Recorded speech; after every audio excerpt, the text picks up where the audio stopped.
it's my honor to welcome you to Columbus Center for Spiritual Living, and happy Easter.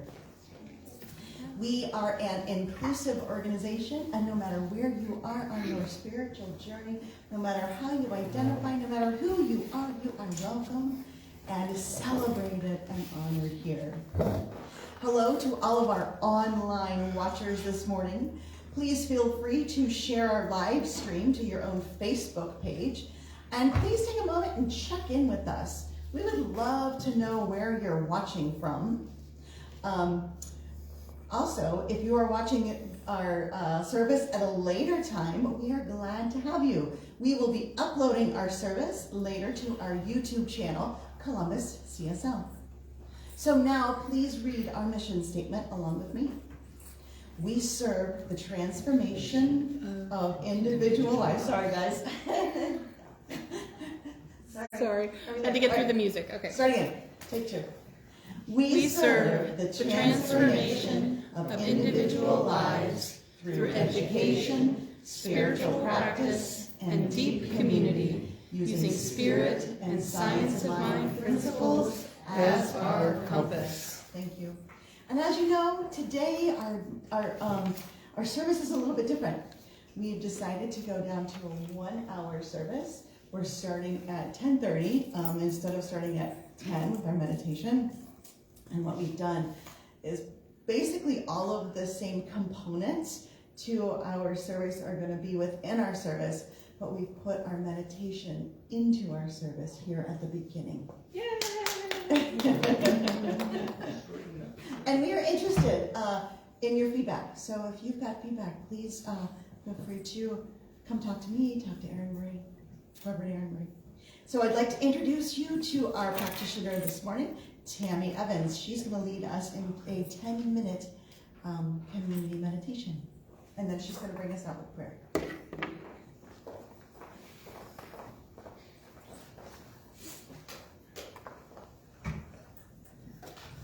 Good morning. It is my honor to do this morning's meditation. So let's just take a few deep breaths.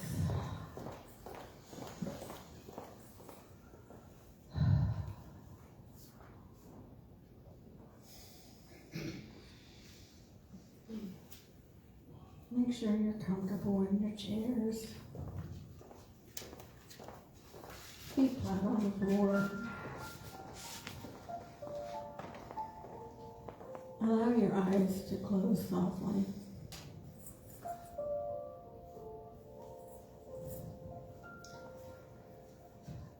Picture a beautiful spring garden.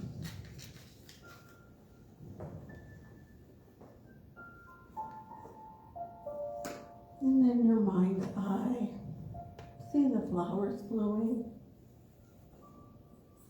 Hear the birds chirping.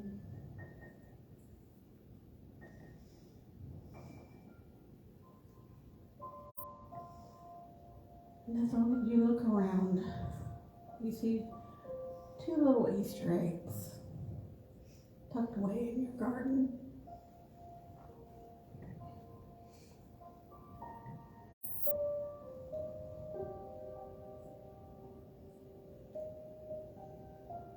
Colorful Easter eggs that signify something that you're grateful for.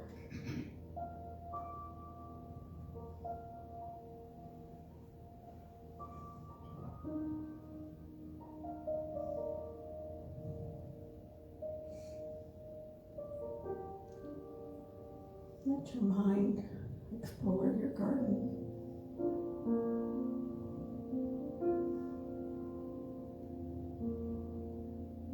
Is there a path?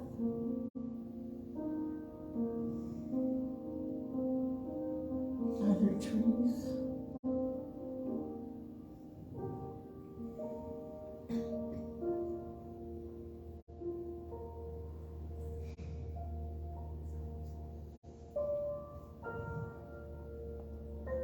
Walk towards these 2 eggs, and with each one that you collect, allow your mind going to reflect on some thoughts of gratitude.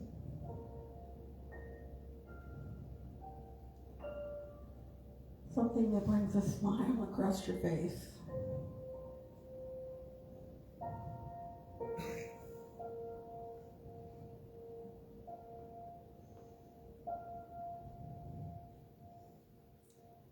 What are you thankful for?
Now let my words become yours. I appreciate all of life's simple pleasures.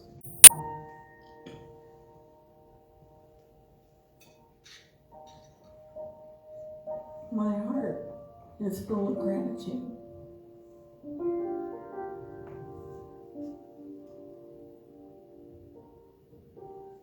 I'm thankful grateful for all that I have.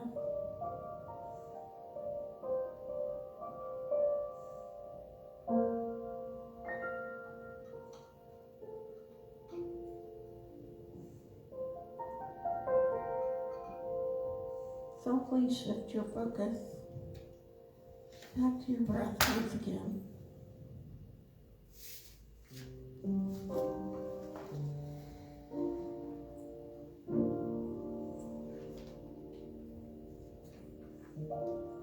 Take a deep breath in.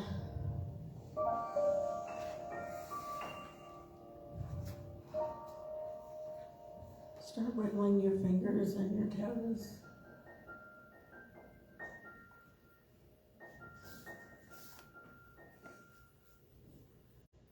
And if you're ready, allow your eyes to slowly open.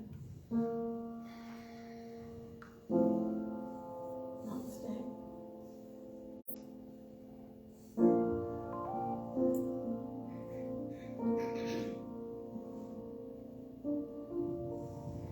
Breathing in, I remember to settle into that heart space, knowing that spirit is without beginning and has no end.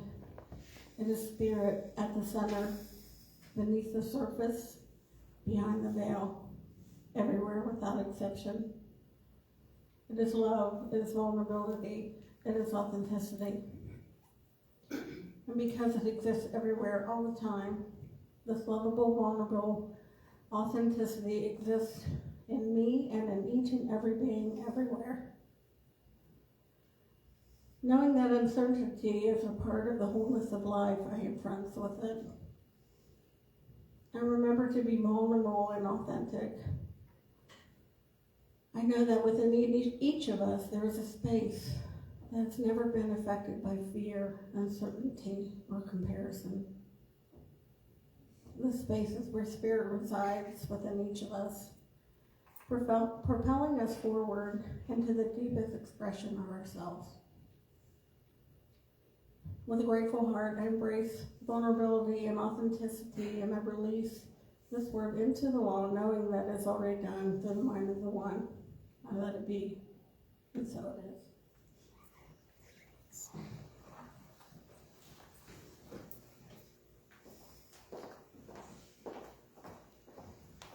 Thank you, Tammy. Let's all just take a deep breath together.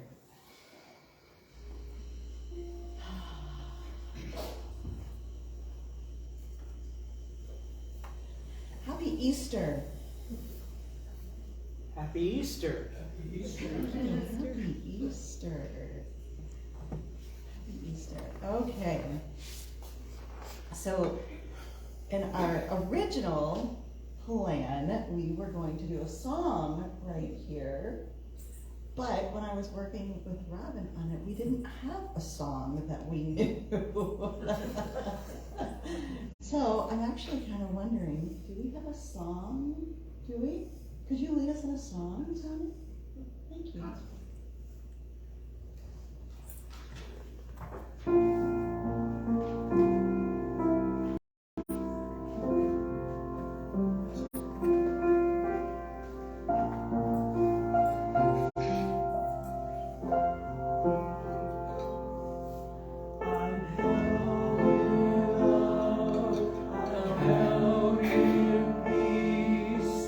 God is holy.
It goes right perfectly in with our talk title today, which is Vulnerability, Cracks and Canyons. So this month, we're talking about vulnerability. And we're talking today about what gets in the way of being vulnerable. So I was feeling like we needed something between the meditation and the talk. And when Reverend Aaron Marie and I were putting it together, like I said, we had put a congregational song there, and then when I was working with Robin, we took it out. And I got up here and I'm like, okay, Amy, just be vulnerable. Just ask, right? And I thought, oh gosh, can I ask this? Like, can I ask Tony, can we try this? And we did, and it worked out. And I think that the more we do that, the more we put ourselves out there, the more we practice vulnerability, the easier it becomes. I would not have been able to do that 20 years ago. But as I've worked this philosophy, as I've gotten older, I'm more willing to be vulnerable and ask for what I want. And I think too, this community and this teaching has really helped me to practice vulnerability. Because the one amazing thing, there's so many amazing things about this teaching, but the amazing thing about this teaching that I particularly love is the idea that we are all unique expressions of the divine. And that our true nature is God, and is good, and is great. So this is where, at least for me, over the last 20 years, I have practiced that part of me. I can practice the skills that I'm working on here, and then take them out into the world. That's not always so forgiving. Not always so embracing. So I would encourage us all to think about that. What are we working on? What are you working on? Where is your growing edge right now? Because we all have a growing edge, because we're still here. And to practice that here with our community. And if you want support with that, call a practitioner. Put it into prayer.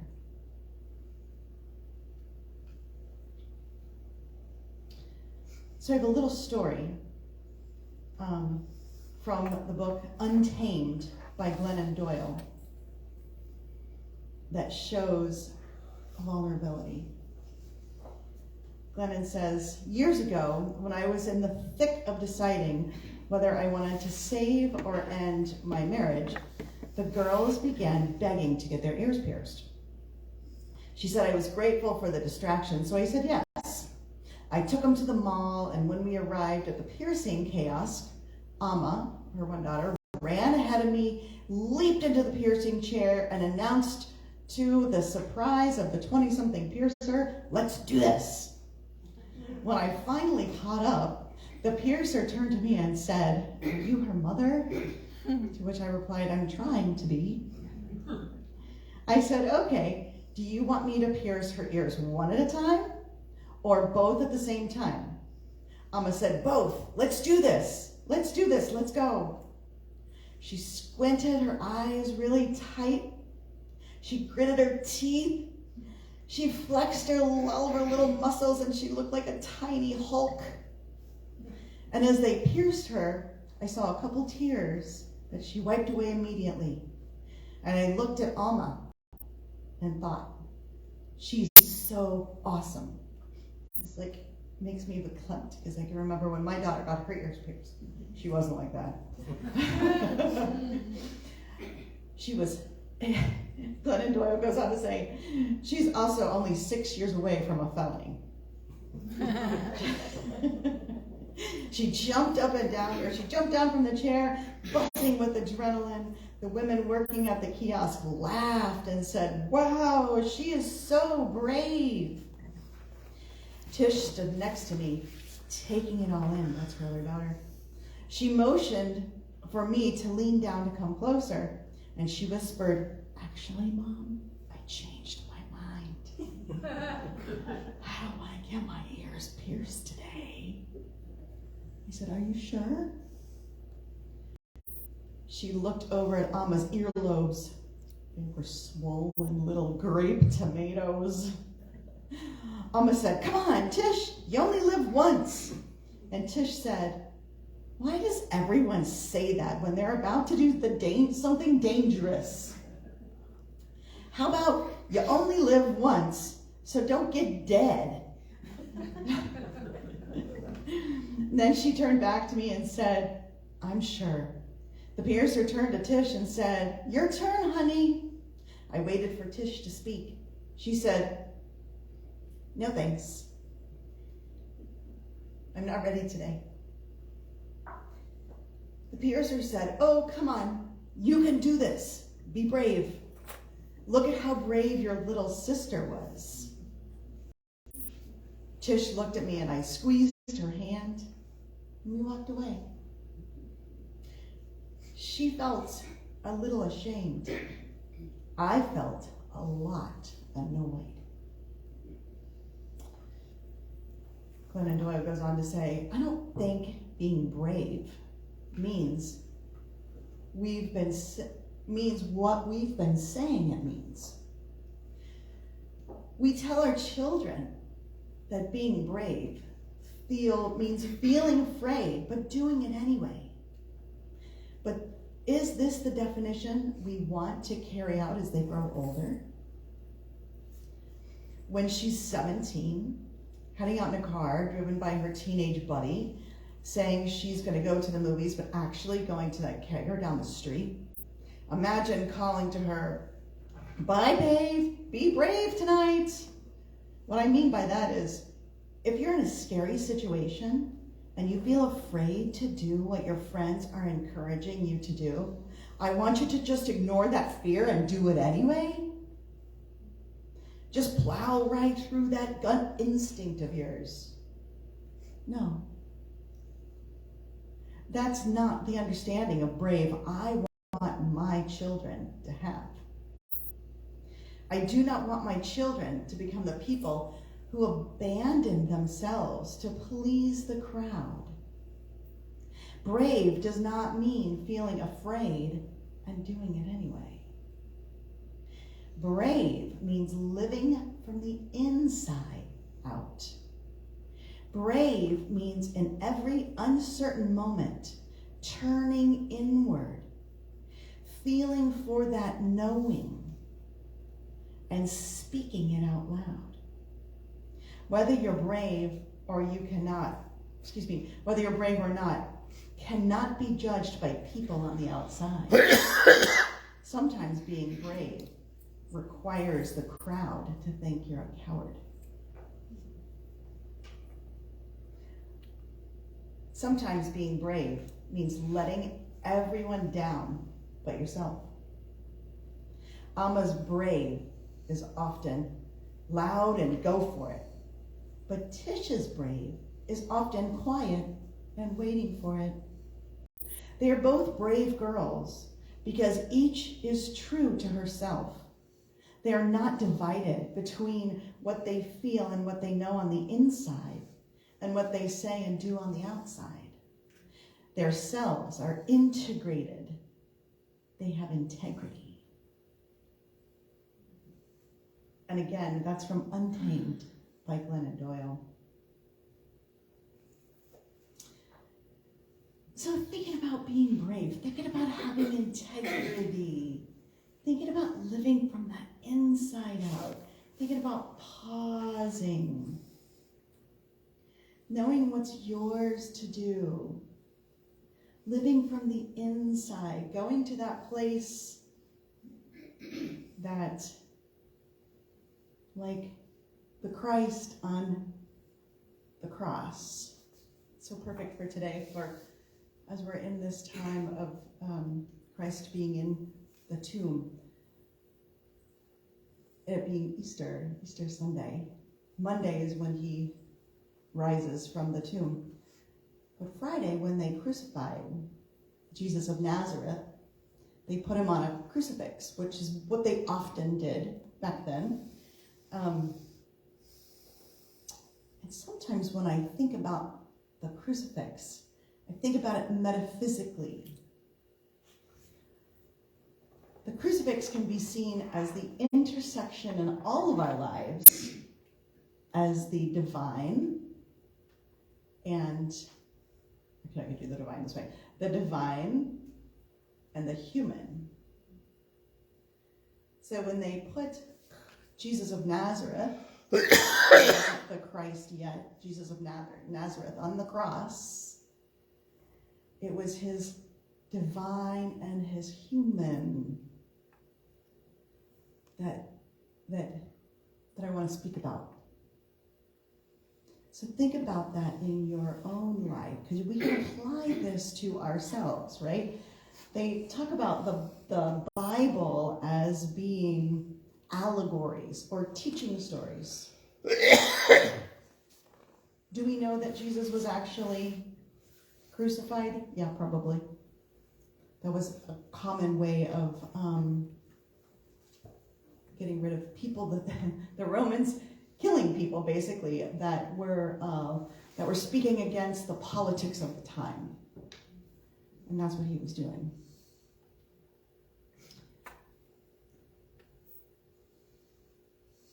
And in this, like Tammy spoke it, I think you spoke it was on our roundup prayer. But in this time of Easter, in this 3 days, when they put him in the tomb, when they put Jesus of Nazareth in the tomb before they rolled back the tomb and he wasn't there, the arising of Jesus from the dead. Metaphorically, we can look at that as, and historically, this time of the year being spring, coming into the light, awakening back up. And metaphorically, we can look at this time, Easter, as being the awakening of the Christ I am within us. Of that place within ourselves. That is that Christ, that I amness. It's the awakening. We call it Easter because of a pagan goddess. I don't know how to say her name, but I'm going to spell it for you.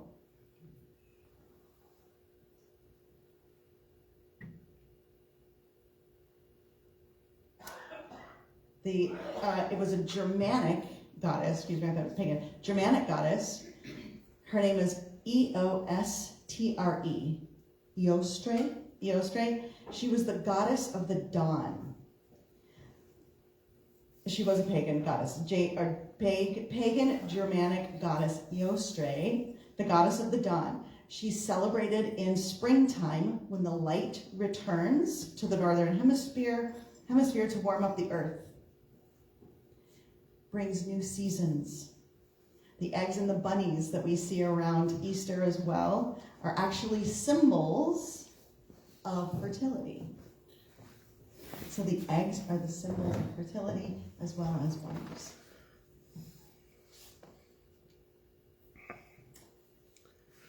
So let's go back to our cracks and canyons. Being vulnerable. Fear can be the most powerful barrier to vulnerability.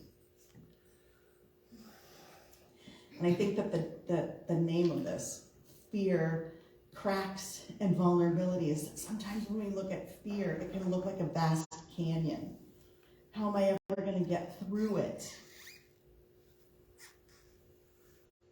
Uncertainty also can make us be afraid to be vulnerable. And also comparison. When we compare ourselves to others, we compare our insides to others' outsides. Theodore Roosevelt said that the comparison is the thief of joy. It can also impact our ability to be vulnerable and to take risks. It can affect us stepping out and revealing our true selves. So being vulnerable, I think that's one of the things we've done here at the center. It takes vulnerability to stay. There are lots of people who have left, people that have come back, people who have gone to different places, but we're vulnerable. We're staying here. We're participating and saying, yes, I'm in. That takes a lot of vulnerability, and I want to commend each and every one of us for showing up. I want to commend Kristen for the community conversation that we had last week. She's got some paper back there, and in education we would call that a parking lot, like what questions do you still have? So today after service, maybe even more than what questions do you have, she'll tell us. She has some things that if you'd like to participate in that after service, please do so. So then I would ask you, too, with this idea of vulnerability and authenticity, the choice becomes whether or not we allow ourselves to be limited by the experiences that attempted to stand in the way of showing up as our true selves, or to be willing to look at them in the face and then move anyway. Like Jesus on the cross, we don't know if he actually said this because the Gospels were written 60 years after. But if you think about, boy, I'm not going to be able to remember that for a long time. But the idea that when he was on the cross, we're told in the New Testament that that was the one time that he doubted God. That was the one time, why have you forsaken me? So I would ask us to think about, where in our lives do we ask that of Spirit? Because really, what we teach and practice here is we are divinely guided, guarded, and directed by that one living presence that goes before us and makes the crooked path straight. And if we empty ourselves out like we did as a community and allow ourselves to be filled with the Spirit and listen to that intuition, that instinct, it will guide us and guard us and direct us to our highest good. No matter what that looks like, because it's going to look different for everyone. Can we be vulnerable enough to say, yes, God, use me? Can we be vulnerable enough to see others and celebrate their vulnerability and their authenticity?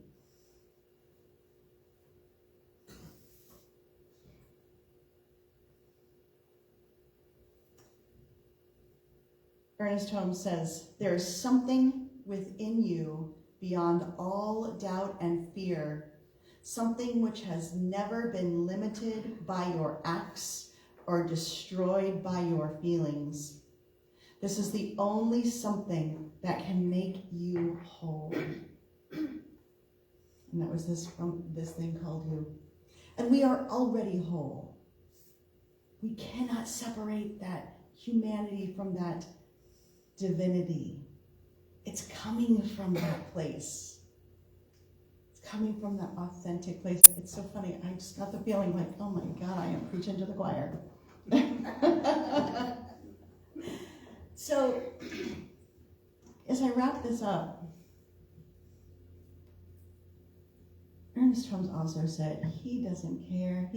This is my paraphrasing of what he said. He said he didn't care if a person could recite all of his books or had read all of his books, but can we apply the teaching? Can we apply the teaching?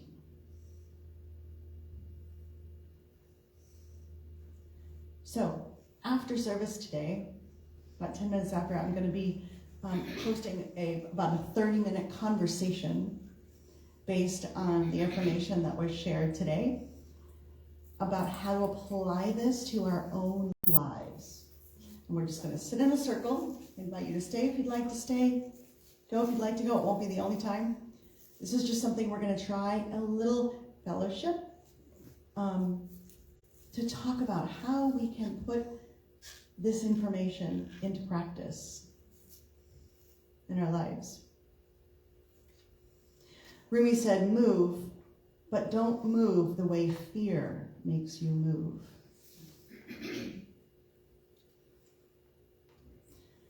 Michael Beckwith tells us, or asks us to ask the question, are we being pushed by fear or pulled by faith? You know, I woke up this morning and I thought, I wonder what it's going to be like today. Our very first hour-long service. Tammy and I had been texting yesterday. She's like, this is going to be so weird. I'm like, I know. We've been doing it the other way for so long. Things are so different. I don't know where it's going to end up. I don't know. But I do know that there's something afoot. There's something brewing. That God is in the center of all of this. And I know, absolutely know, that each one of our lives is better, is richer, is deeper because of this community and because of coming here today. I know that like I am standing right here. So, in closing, let's take this into prayer.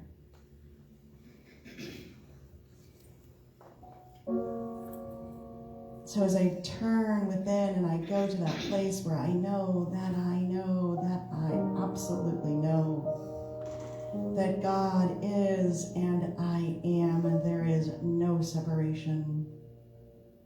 The humanity, the divinity, there is a place where nothing of this world has ever touched within each and every one of us. It is truly that place where God shows up and shows out as each and every one of us. And it's the same for each and every one of us, and yet it is unique and individual. We are one.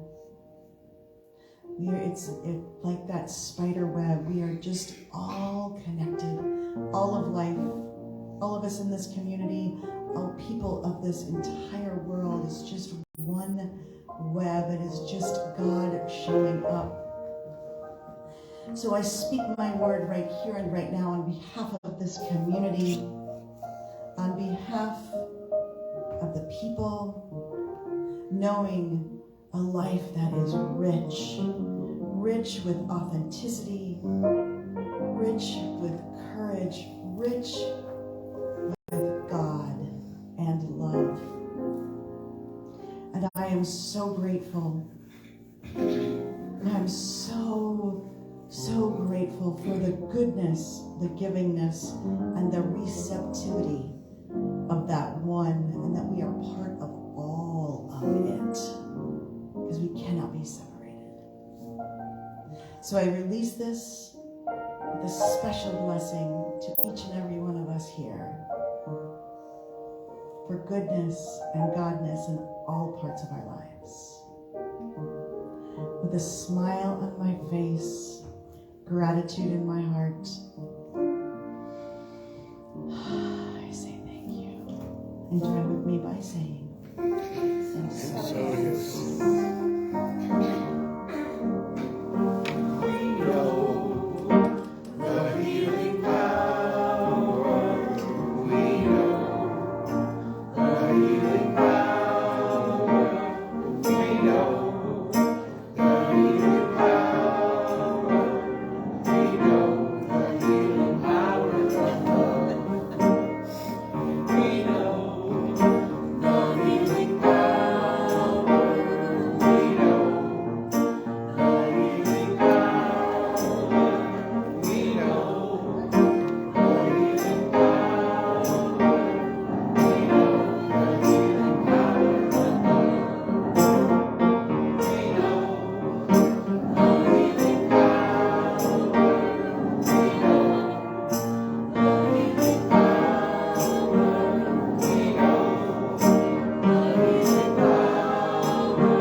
So now it is the time for the giving of our gifts and our tithes and our donations. Thank you for all of the ways that you consciously contribute to CCSL. Your conscious contributions are important because they help us to fulfill our vision of helping to create a world that works for everyone. We have many convenient ways for you to donate to CSL. On the slide is the web giving link and a text to give number. You can also access them if you can also access them on your e-newsletter. You can also, if you'd like to use the square, you can see me or some Tammy or Tammy after service. See me after service. You can also give cash. You can also give check. You can also send in your giving, and you can also have an automatic withdrawal given from your bank account. And we can help you with that if you want to contact Robin. So please say do we have a giving slide? Nope, I forgot to put that in here. All right, note to self. We can still say it. Okay, if you would like to take your offering, or if you've already given, give a little energy in your hands. If you'd like to put it on your heart, if you'd like to put some money or put some money in the basket. No. If you want to put some energy in the basket as it goes around, please feel free to. And please say our affirmation with me. My gift goes forth to heal and bless and prosper. It does its good and perfect work and returns to me multiplied abundantly. And so it is. Let's circulate and sing God You Are.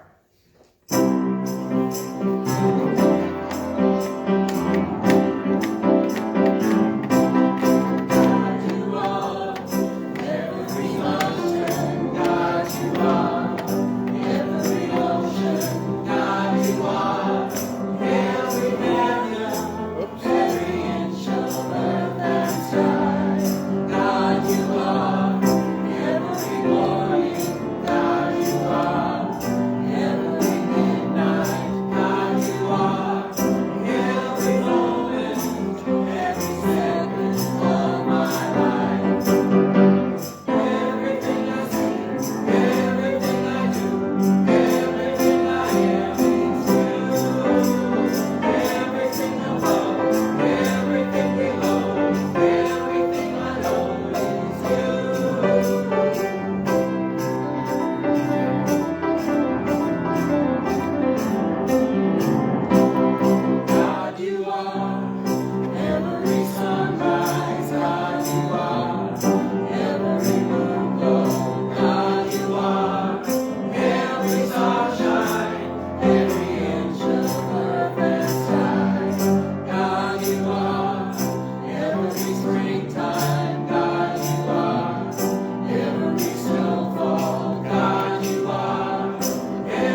There's only one life, and that life is the essence of the one. This one is full of infinite abundance and infinite flow. It is his nature to give, to provide way beyond need.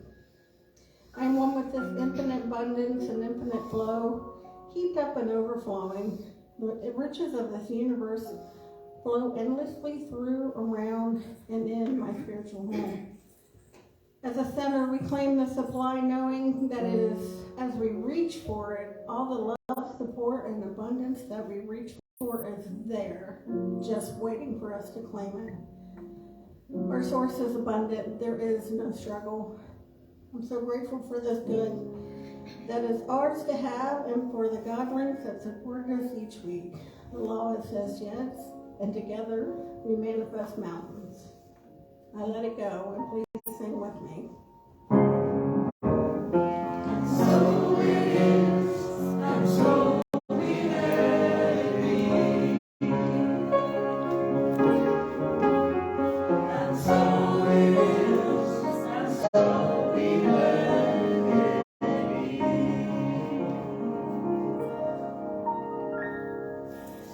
So thank you to our practitioner this morning, Tammy Evans. Big thank you to Tony Bernardi on keyboard or piano. Thank you to our song leaders, Debbie Conkle and Dave Scarborough. Thank you to Julie Colburn, our service coordinator extraordinaire. Thank you for Kristen for live streaming.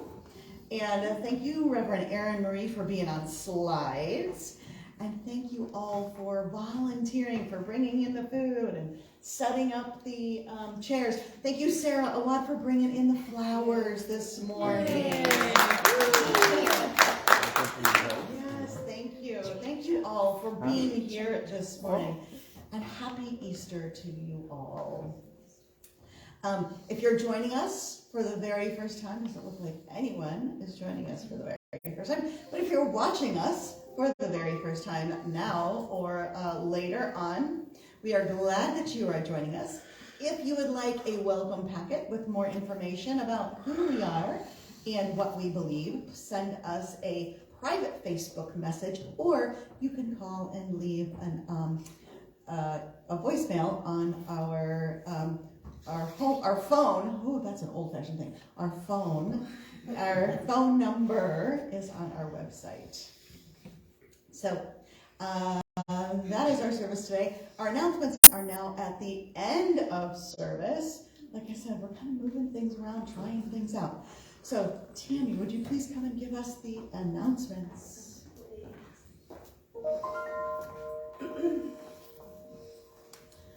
Okay, so please join Reverend Aimee immediately after service for 10 minutes today. She leads conversation based on the topic of the day. I'm excited about that. I think that'll be fun. Next Sunday, April 16th, let's welcome guest speaker, practitioner Sarah Awan. And Colleen Gaelic, who will play her crystal bowls during meditation. Ooh, that sounds fun. If you would like prayer after service or anytime throughout the week, you can find our prayer practitioners on our website, columbuscfl.org, or you can submit a prayer request on our Facebook page. Today, after service, our practitioners will be in the lobby just outside these doors. Oh, from All right, please say our blessing with me. There is Only one life. That life is God's life. That life is perfect. That life is my life now. And so it is. Please stand, and this usually form a circle for our closing song.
Wipe the floor down to